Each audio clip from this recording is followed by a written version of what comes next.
ஆண்டவராகிய இயேசு கிறிஸ்துவின் நாமத்தில் இந்த கிருபையான கால வேளையில் இந்த 2025 இந்த புதிய வருஷத்தில் நாம் வேத தியானத்தோடு நாம் ஒவ்வொரு நாளும் இயேசுவோடு எப்படி நடப்பதென்ற தலைப்பில் உங்களோடு தேவனுடைய வார்த்தை பகிர்ந்து கொள்ள கடந்து வந்திருக்கிறேன்.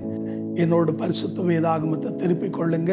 1 தெசலோனிக்கருக்கு எழுதினதான புத்தகம் 5ஆம் அதிகாரம் 24 வசனத்தை வாசித்து பாருங்கள். அங்கே தேவ மனுஷனாகிய பவுல் சொல்லுகிறார், உங்களை அழைத்தவர் உண்மை உள்ளவர் என்று சொல்லி.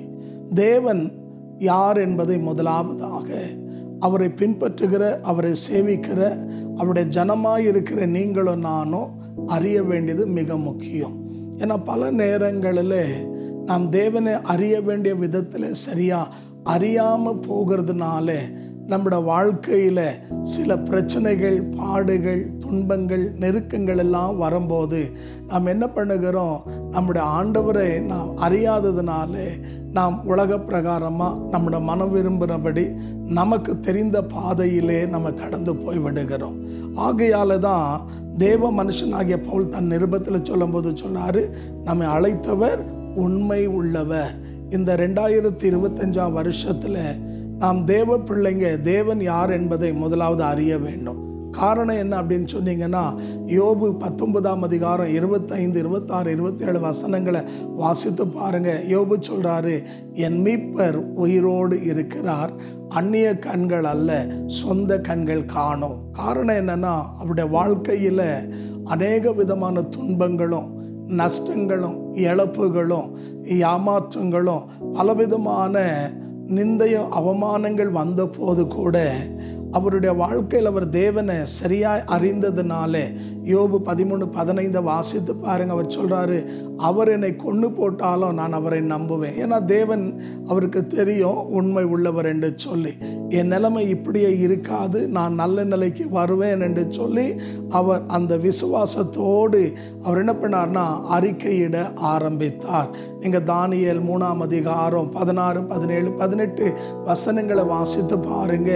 தேவ வசனம் சொல்லுகிறது, எங்கள் தேவன் எங்களை விடுவிக்க வல்லவர் என்று அக்கினி நடுவில் நாங்கள் கொண்டு போகப்படும் போது ஷாத்ராக், மேஷாக், ஆபேத்நேகோ 2 மடங்கு இல்லை 7 மடங்கு அக்கினியை கண்டு அவங்க பயப்படவே இல்லை. ஏன்னா அவங்களுக்கு தெரியும், தேவன் எங்களை இந்த சூழ்நிலையிலிருந்து, இந்த அக்கினியிலிருந்து, இந்த மரணத்திலிருந்து எங்களை தப்புவிக்க அவர் உண்மை உள்ளவர் என்று சொல்லி. இன்றைக்கு ஒரு வேளை இந்த வார்த்தையை கவனிக்கிற நீங்கள் பலவிதமான சவால்களை, அது வியாபாரத்தில் இருக்கலாம், வேலை ஸ்தலங்களில் இருக்கலாம், குடும்ப வாழ்க்கையில் இருக்கலாம், சரீரத்தில் இருக்கலாம், பலவிதமான பாடுகளை நீங்கள் சந்தித்து ஒருவேளை சோர்ந்து போயிருக்கலாம். ஆனால் வேதம் சொல்லுகிறது, தேவன் உண்மை உள்ளவர். அவர் நமக்கு ஒரு வாக்கு கொடுத்தாருன்னா அவர் கண்டிப்பாக வாக்கு என்ன செய்வாருங்க, நிறைவேற்றுவார். நீங்கள் என்ன ஆகும் 23ஆம் அதிகாரம் 19, 20 வசனங்களை வாசித்து பாருங்க. அவன் மனம் மாறுகிறவரும் அல்ல, அவர் போய் சொல்லுகிறவரும் அல்ல. நம்முடைய தேவன் வாக்கு கொடுத்தா கண்டிப்பாக வாக்கை நிறைவேற்றுவார். நீங்கள் வேதத்தில் யாத்திரையாமோ 2ஆம் அதிகாரம் 23லேருந்து 25 வசனங்களை வாசித்து பாருங்க. இஸ்ரவேல் மக்கள் 430 ஆண்டுகள் எகிப்து தேசங்களில் அடிமைகளாக இருந்தார்கள். ஆனால் யோசேப்பு மரித்த உடனே யோசேப்பு அறியாத வேறு ஒரு பார்வோன் வந்து இஸ்ரவேல் மக்களை நொறுக்க, உபத்திரவப்படுத்த ஆரம்பிக்கும் போது அவங்க அந்த அடிமைத்தனத்தில் அவங்கள தாங்க முடியாமல் அவங்க என்ன பண்ணாங்கன்னா ஆண்டவரை நோக்கி கதறி அழுதார்கள். அழும்போது அன்பான தேவச்சனமே 25ஆம் வசனம் சொல்லுது, கர்த்தர் தான் ஆபிரகாமோடும் ஈசாக்கு யாக்கோபோடு செய்த உடன்படிக்கைய தேவன் நினைவு கூர்ந்தார் என்று. தேவன் உண்மை உள்ளவர். நம்ம மறந்துட்டாலும் நாம் ஆராதிக்கிற தேவன் மறக்கிறவரே அல்ல.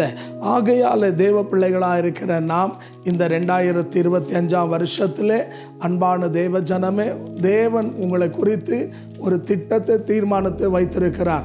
அந்த திட்டங்களை, தீர்மானங்களை தேவன் கண்டிப்பாக என்ன செய்வாருங்க, நிறைவேற்றுவார். ஒன்றும் தவறி போகாது. நீங்கள் தைரியமாக விசுவாசத்தில் முன்னேறி செல்லுங்க. நீங்கள் 2 தெசலோனிக்கருக்கு எழுதினதான புத்தகம் 3ஆம் அதிகாரம், அதில் தேவ மகிமைக்காக 3ஆம் 9ஆம் வசனத்தை நீங்கள் வாசித்து பாருங்கள். அப்போஸ்தலனாகிய பவுல் தன் நிருபத்தில் எழுதும்போது, கர்த்தர் உண்மை உள்ளவராக இருக்கிறார், நம்மை அவர் உறுதிப்படுத்துகிறார் என்று. ஆகையால் தேவன் நம்ம என்ன பண்ண மாட்டார், அசைக்கப்பட விட மாட்டார். காற்று வெள்ளம் புயல் வந்தாலும் நம்ம ஒன்றும் சேதப்படுத்தாது. ஆகையால் தேவ பிள்ளைங்க விசுவாசத்தில் உறுதியாயிருங்க. கண்டிப்பாக இந்த வருஷம் நம்முடைய வாழ்க்கையில் பெரிய காரியங்களை கர்த்தர் செய்வார். நீங்கள் உபாகமம் 7ஆம் அதிகாரம் 9ஆம் வசனம் வாசித்து பாருங்க. மோசே இஸ்ரவேல் மக்களுக்கு ஞாபகப்படுத்துகிறார். என்ன ஞாபகப்படுத்துகிறாருன்னா, அவர் 1000 தலைமுறைக்கு செய்த உடன்படிக்கையை நிறைவேற்ற அவர் உண்மை உள்ளவர் என்று சொல்லி. ஆகையால் தேவன் வாக்குத்தத்தங்களை நிறைவேற்ற அவர் உண்மை உள்ளவராயிருக்கிறார். ஆகையால் சூழ்நிலை சந்தர்ப்பத்தை கண்டு சோர்ந்து போகாதீங்க. யோபு போல அவர் என்னை கொன்றாலும் நான் அவரை விசுவாசிக்கிறேன்னு அவர் மேலே முழு நிச்சயத்தோடு நம்பிக்கையாக இருங்க.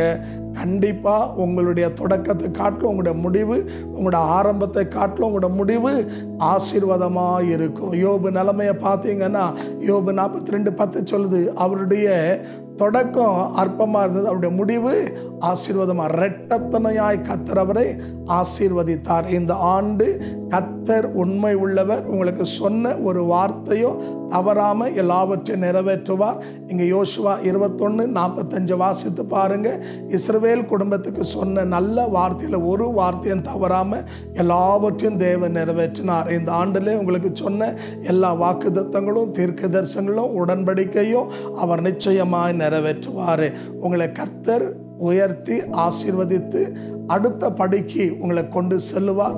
கர்த்தருடைய பலத்தை கரத்தில் அடங்கிருங்க. அவர் ஏற்ற நேரத்தில் உயர்த்துவார்.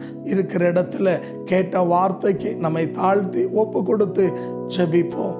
பரிசுத்த பிதாவே, இந்த கால வேளைக்காக நன்றி. சமீபத்திலும் தூரத்திலும் இந்த வார்த்தையை கவனிக்கிற என் அன்பு தேவ பிள்ளைகளுக்காக ஜெபிக்கிறோம். அழைத்தவர் உண்மை உள்ளவராயிருக்கிறபடினால பேரு பேரா பங்கு பங்கா வகை வகையா நம்முடைய பிள்ளைகளை தொட்டு ஆசீர்வதியும்.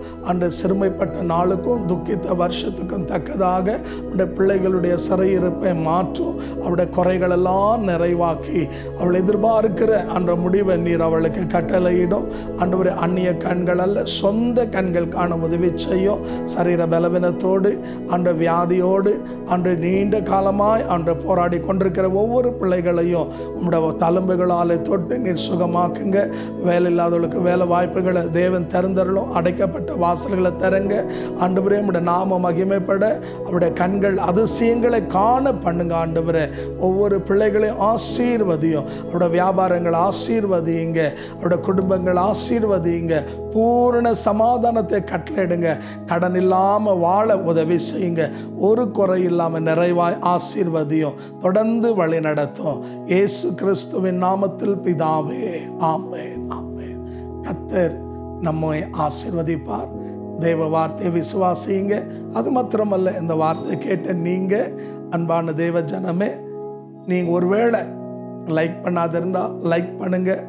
ஒருவேளை கமெண்ட் இருந்தால் நீங்கள் கமெண்ட் மெசேஜ் வழியாக எங்களுக்கு தெரியப்படுத்துங்க. அது மாத்திரமல்ல, ஷேர் பண்ணாத இருந்தால் ஷேர் பண்ணுங்கள். அதோடு கூட அன்பான தேவ ஜனமே, உங்களுக்கு ஜெப குறிப்பு இருந்தால் எங்களோடு நீங்கள் தொலைபேசியின் வழியாகவோ நீங்கள் எங்களை தொடர்பு கொள்ளலாம். இன்னும் அதிகமாக நீங்கள் அறியணும்னா எங்களுடைய யூடியூப் சேனலை சப்ஸ்கிரைப் பண்ணுங்க. தேவன் உங்களையும் உங்களுடைய குடும்பங்களை ஆசீர்வதிப்பார். ஆமென்.